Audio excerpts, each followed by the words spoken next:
Allô? Oui, salam alaikum. Wa alaikum salam wa rahmatullahi wa barakatuh, mon frère. Alhamdulillah, Ustaz. Oui, ça va. Tu dis qui est à côté de toi, il veut se convertir? Oui, c'est un ami, quoi. Vous êtes où ça? Dans quel pays? Niger. Ah, ok. On a la DDR au Niger là-bas également. Hein? D'accord, il faut lui passer le téléphone, Inch'Allah. Voilà, il a des contacts. Wa alaikum salam. Eh, ça va bien, mon frère? Ça va bien, patron. Tu es chrétien? Oui. Ah, il y a chrétien au Niger. Attends, je suis togolais, mais je suis au Niger, quoi. Ah, d'accord. Nous-mêmes, on s'en va au Togo très bientôt aussi. Allah le veut en mars 2023, normalement. Donc, tu veux devenir musulman? Oui. Mais tes parents sont chrétiens?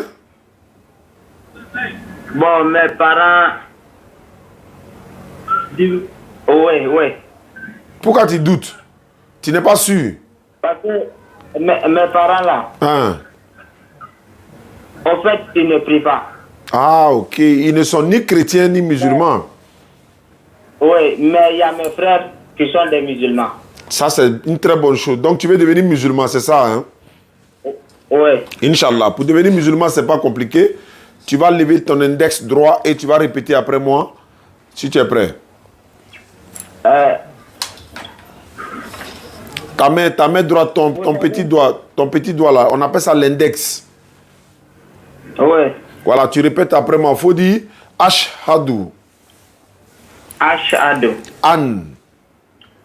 An. La ilaha. La ilaha. Illallahu. Ahillallahu. Wa ashhadu. Wa ashhadu. Anna. Anna. Muhammadan. Muhammadan. Abduhu. Abduhu. Wa rasuluhu. Wa rasuluhu. J'atteste avec ma langue. J'atteste avec ma langue. Je reconnais dans mon cœur.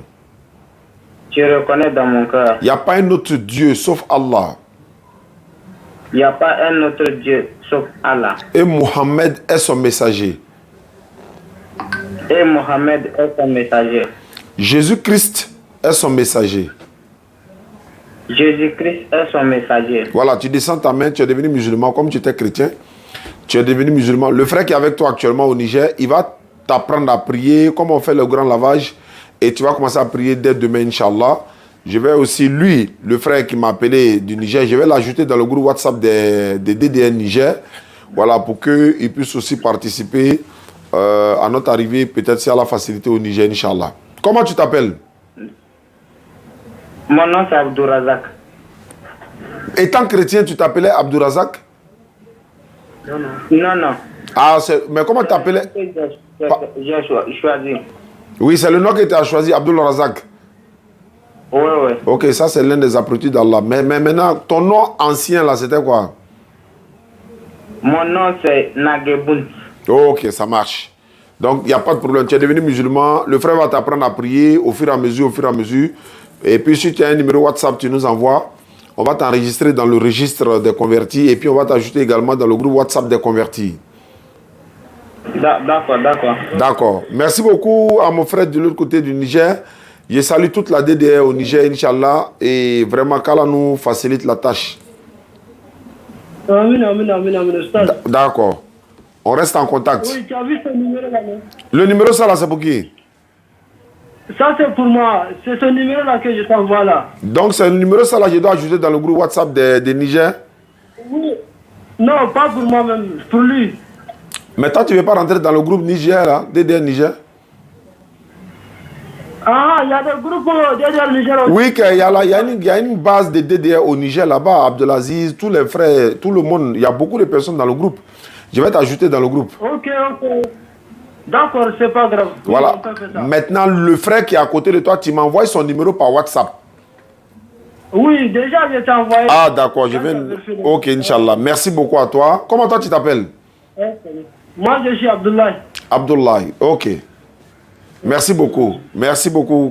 Tomadala, ça veut dire quoi? Quand on dit Tomadala, ça veut dire quoi? Thomas dans la com, si on a dit Thomas dans la com, c'est ok, c'est bien. Ah, ok. Alhamdulillah. Oh. D'accord. Ça, c'est Mala Adamo qui dit ça tous les jours. Ok, merci beaucoup à toi. Qu'Allah facilite. D'accord. Amin, amin. Mina, maman Rachida, elle va dire que je vais parler anglais, je vais parler nigérien aussi. Ça. D'accord, Inch'Allah. Merci beaucoup. Oui. Ok, d'accord, je suis content. Salam alaikum. Ok, alaykoum salam. Voilà. Il m'a pas encore, le numéro n'est pas encore arrivé. Bon, voilà. Il y a une sœur qui est du côté du Burkina qui m'a envoyé un message qui veut se convertir à l'islam. Bon, elle n'a pas dit qu'elle veut se convertir, mais elle veut comprendre et puis se convertir, je ne sais pas. Mais bon, elle n'est pas connectée. Ok. Salam alaikum wa rahmatullahi wa barakatuh. Allô? Oui, allô? Oui? Voilà, c'est moi, je viens de vous appeler là. D'accord, je vous écoute. Ok, d'accord. Voilà, donc la question est toujours là. Voilà. Parce que les autres réclament le même prophète Jésus, les autres le réclament Nabila Issa. Bon. Donc le pasteur est là, il peut nous dire, il peut nous situer un peu. D'accord, il faut lui donner le téléphone au pasteur. Monsieur le pasteur. Ok, bonsoir monsieur. Bonsoir cher ami, ça va bien? Oui, Dieu te grâce, je vais bien. Je me présente, je m'appelle Oustaz Diané, et vous? Moi je suis le serviteur Yahou Kofi François aussi. D'accord, vous êtes à Bondoukou, c'est ça? Oui, je suis à Bondoukou. Ouais, nous étions à Bondoukou il y a près de 3 à 4 mois de cela, et puis bon, c'est pas grave. Oui, quelles sont les nouvelles, quelles sont les préoccupations? D'accord. J'ai appris que vous avez dit que Jésus n'a jamais été chrétien, donc je vais savoir. Oui, Jésus-Christ n'a jamais été chrétien, il n'a jamais entendu le mot chrétien. Dans la Bible, le mot chrétien est venu après que Jésus soit passé. On trouve cela dans Actes des Apôtres, chapitre 11, verset 26. L'ayant trouvé, il l'a mené à Antioche pendant toute une année. Et c'est à Antioche que pour la première fois, les disciples ont été appelés chrétiens. Et les disciples ont été appelés chrétiens par qui? Par des païens qui adoraient une déesse qu'on appelle Astarté. On trouve cela dans la Bible, surtout dans la Bible de Jérusalem, dans la note explicative. Donc Jésus-Christ n'a jamais entendu le mot chrétien. Le mot chrétien est venu après que Jésus soit passé. Et c'est les disciples de Jésus qui ont été appelés chrétiens. Et ce n'est pas Dieu qui les a appelés chrétiens. Ce n'est pas un ange qui les a appelés chrétiens. Ce n'est pas Jésus lui-même qui les a appelés chrétiens. Et voilà, ce n'est pas Dieu aussi. Donc si Jésus était chrétien, vous êtes évangélique. Jésus allait être catholique, ou évangélique, ou protestant, ou Rose-Croix, Assemblée de Dieu, Mormon, Témoin de Jéhovah, les saints des derniers jours. Voilà, Jésus-Christ n'était pas un chrétien. Et d'ailleurs, selon la Bible, il priait comme les musulmans. Il se prosternait le visage contre la terre pour prier comme les musulmans. Ouais, serviteur de Dieu, je vous écoute. D'accord, ce que vous avez dit, c'est la définition du mot chrétien qui n'a pas été claire. Parce que le détail que vous êtes là dit là, bien vrai, nous reconnaissons la naissance de Jésus-Christ, que ça n'a pas été comme nous les humains. La venue même de Jésus a été un miracle. Est-ce que vous voyez? Parce que de la manière nous, présentement, nous portons le sang et la chair comme nous sommes, de la manière nous sommes venus sur la terre, c'est pas la même chose que ce Jésus est venu. La raison pour laquelle nous on le qualifie comme c'est un homme à part. Et quand nous prenons la Bible, en ce qui concerne le miracle, si on retire dans la Bible tous les miracles que Jésus a fait, Jésus devient humain comme nous. Est-ce que vous voyez? Donc le mot chrétien, en d'autres termes, ça se signifie comme quelqu'un qui croit que Dieu existe. C'est pas ce que ça veut dire. Non. C'est pas une description que nous sommes là fait. Non, tu dis des choses, tu as dit des choses qui sont pas, tu as dit des choses qui sont pas vraies. Tu dis Jésus il a fait des miracles comme un humain, mais c'est un être humain. Faut pas dire il a fait des miracles comme un humain. C'est un être humain. Il n'est pas autre chose qu'un être humain. Il est le fils de Marie. Sachez que Dieu pour agir au milieu des hommes passe toujours par un homme. Dieu se manifeste, il ne s'incarne pas. Il y a la Bible devant moi. Oh. Tu es pasteur, non? On peut vérifier les Écritures. Jésus dit que Dieu l'a envoyé. Dans la Bible, on dit Amos 3, 7. L'Éternel Dieu ne fait rien sans avoir révélé ses secrets à ses serviteurs qui sont les prophètes. Dieu ne s'est jamais incarné à quelqu'un. Dieu s'est manifesté à Moïse, il a divisé la mer. Est-ce que Dieu était dans Moïse? Non, il s'est manifesté en Moïse. Dieu s'est manifesté en Jésus, il a ressuscité Lazare. Est-ce que Dieu était incarné en Jésus? Non, il s'est manifesté. Donc quand il dit Jésus a fait des miracles comme un homme, il était un être humain. Jésus même, d'ailleurs la Bible dit, Jésus a fait beaucoup d'autres choses qui ne sont pas mentionnées dans la Bible. Mais le problème n'était pas là-bas, le problème était de savoir, est-ce que Jésus il est chrétien? Tu peux me confirmer qu'il était chrétien? Jésus était un messager de Dieu. Oui, il était un messager de Dieu, mais est-ce qu'il était chrétien? Le mot chrétien, sa définition, c'est ça que vous avez dit dans le livre des Actes. Après la disparition de Jésus, c'est au vécu sur la terre que le mot chrétien a été introduit. D'accord. Oui, si le mot chrétien a été introduit, est-ce que c'est Dieu qui vous a appelé chrétien? Non. Est-ce que c'est Jésus qui vous a appelé chrétien? Non. Si Jésus n'était pas chrétien et que ce n'est pas lui qui vous a appelé chrétien, je veux savoir qui vous a donné le nom là. Pasteur. Monsieur, votre lutte, c'est quoi? Je veux savoir. Pardon? Votre lutte, c'est quoi? J'ai pas de lutte. Hein. Je suis en train de poser des questions, quoi. Pour savoir quoi? Je veux savoir. Vous m'avez appelé de Bondoukou.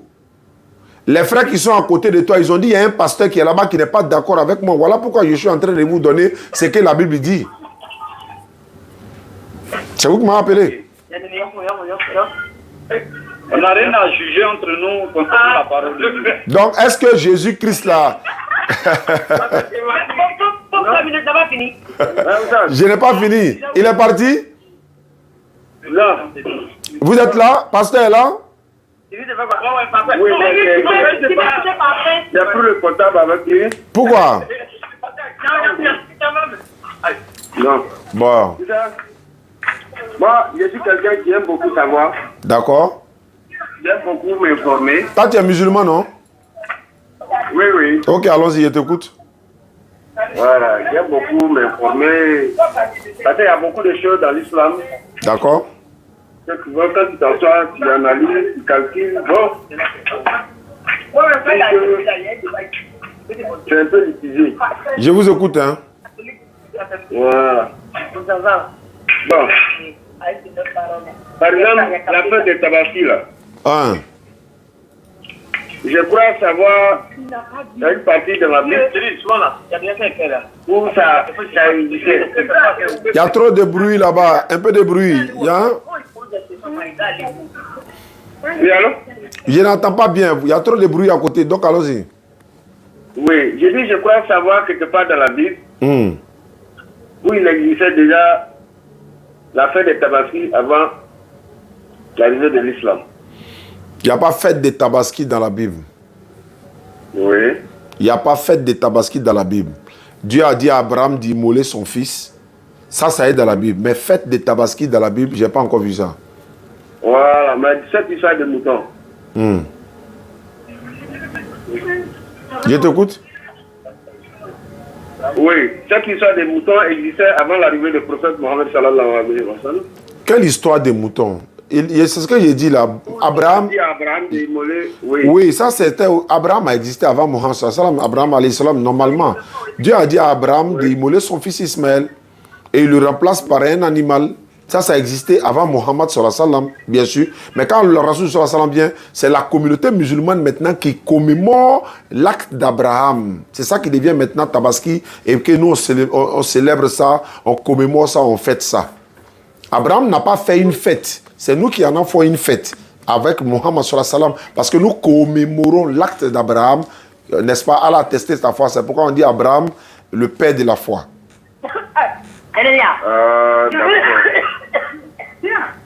Je vous écoute. C'est les musulmans qui ont décidé de commémorer. C'est le prophète Mohammed sallallahu alayhi wa sallam qui nous a recommandé. Lui-même en a fait. Il nous demande de commémorer. Il nous recommande. C'est pourquoi on commémore l'acte d'Abraham. Il voulait immoler son fils sous ordre d'Allah. Il ne l'a pas fait. Et voilà pourquoi nous commémorons cet acte-là. D'accord. Prochaine question. Prochaine question. Il paraît que les jeunes aussi existaient. Oui. Avant l'arrivée du prophète. Allah a dit ça dans le Coran, Sourate 2, verset 183. Oh, vous qui avez cru, on vous a prescrit à Siam comme on l'a prescrite à ceux d'avant vous. Ainsi atteindrez-vous la piété. On l'a prescrit à ceux d'avant vous. Donc ceux qui ont existé avant notre communauté, la communauté de Rasul sallam, ils jeûnaient aussi. D'accord. Sourate 2, 183. Ça doit être vrai parce qu'il y a une partie dans le Coran où le prophète dit je suis le premier et je serai le dernier. Je t'écoute. Prochaine question.